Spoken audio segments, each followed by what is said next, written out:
नमस्कार मित्रों, आज का विषय है पीसीओडी।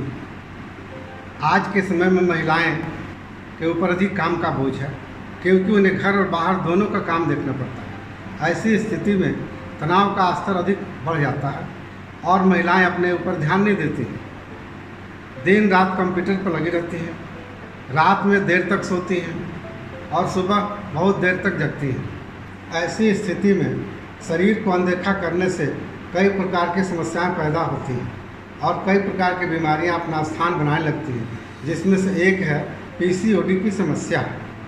आज हमारे देश में लगभग 10% महिलाएं पीसीओडी की समस्या से परेशान हैं।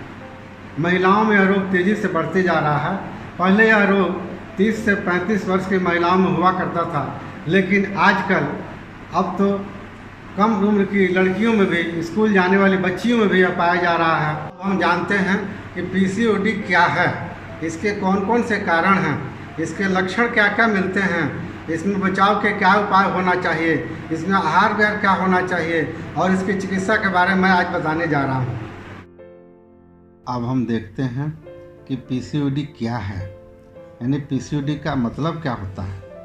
इसका मतलब होता है पॉलीसिस्टिक ओवरी डिसऑर्डर। यह एक हार्मोनल समस्या है जिसके कारण ओवरी में कई सिस्ट बन जाते हैं।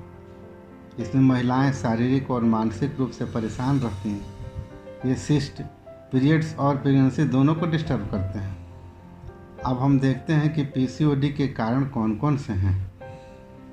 वैसे अभी तक इसका मुख्य कारण का पता नहीं चल सका है, लेकिन चिकित्सकों का मानना है कि गलत खान पान, मोटापा, हाई एंड्रोजन लेवल इसका कारण हो सकता है।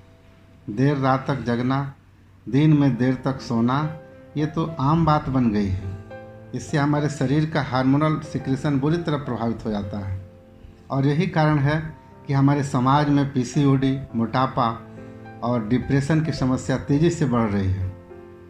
कुछ महिलाओं में वंशानुगत यानी हेरिडिटरी कारण भी होता है। अब हम देखते हैं कि पीसीओडी होने पर कौन कौन से लक्षण मिलते हैं। इसमें महिलाओं के पीरियड अनियमित होने लगता है, जैसे कभी 15 दिन पर, कभी 20 दिन पर और कभी कभी तो 3 से 6 महीने पर मेंस आता है।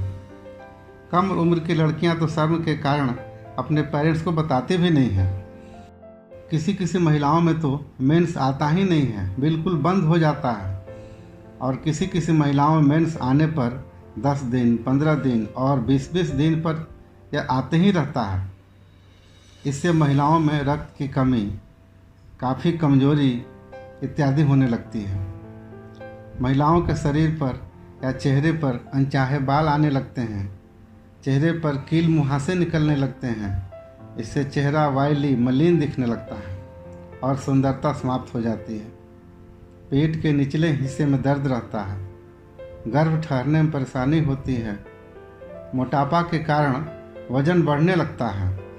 कुछ महिलाएं डायबिटीज का भी शिकार हो जाती हैं। इस रोग से ग्रस्त महिलाएं डिप्रेशन और चिड़चिड़ा स्वभाव की हो जाती हैं। रोगी किसी भी बात पर जल्दी इमोशनल हो जाता है, बिना वजह के बराबर चिंतित रहता है। यदि इनमें से आपके सभी लक्षण मिल रहे हों या कुछ ही लक्षण मिल रहे हों तो सबसे पहले हमें अल्ट्रासोनोग्राफी करानी चाहिए। इससे हमारे इंटरनल ऑर्गन्स के बारे में पता चल जाता है कि ओवेरियन सिस्ट है या नहीं है। लेकिन लक्षण देखकर भी हम कह सकते हैं कि ओवेरियन सिस्ट है, यानी कि पीसीओडी है। अब हम जानते हैं कि पीसीओडी की चिकित्सा व्यवस्था क्या होती है। सबसे पहले हमें पीसीओडी के कारणों पर विचार कर उसकी चिकित्सा विशेष रूप से करनी चाहिए। जैसे आहार बिल्कुल सात्विक होना चाहिए, यानी गरिष्ठ, मसालेदार, चरपरे, तले हुए तथा मोटापा बढ़ाने वाले भोजन बिल्कुल नहीं लेना चाहिए। रात में जल्दी सोना, सुबह जल्दी जगकर आधे से 1 घंटे तक कुछ योगा प्राणायाम जैसे कपालभाति, अनुलोम विलोम, भस्त्रिका, बटरफ्लाई, मंडूकासन, भुजंगासन यदि आप करते हैं तो पीसीओडी जल्दी ठीक हो जाता है। अब हम औषध चिकित्सा की बात करते हैं तो इसमें कांचनार गुगुल की 2 गोली दिन में 2 से 3 बार तक देते हैं। यदि इसके साथ में कंचनार की छाल का क्वाथ बनाकर 30 मिलीलीटर से 50 मिलीलीटर तक देते हैं तो लाभ की दर बढ़ जाती है। इसके साथ ही आरोग्यवर्धनी वटी 2 गोली सुबह शाम जल से तथा शंख भस्म 500 मिलीग्राम की मात्रा में दिन में 2 बार तक 1 कप जल में घोलकर देते हैं। इससे पीसीओडी की समस्या 1 से 2 महीने के अंदर बिल्कुल ठीक हो जाती है। अनेकों रोगियों पर मैंने प्रयोग करके इसे देखा है। ये सारी औषधियाँ आपको किसी भी आयुर्वेदिक मेडिकल स्टोर पर मिल जाती हैं। यदि कोई विशेष परेशानी हो तो आप हमें मेल भी कर सकते हैं।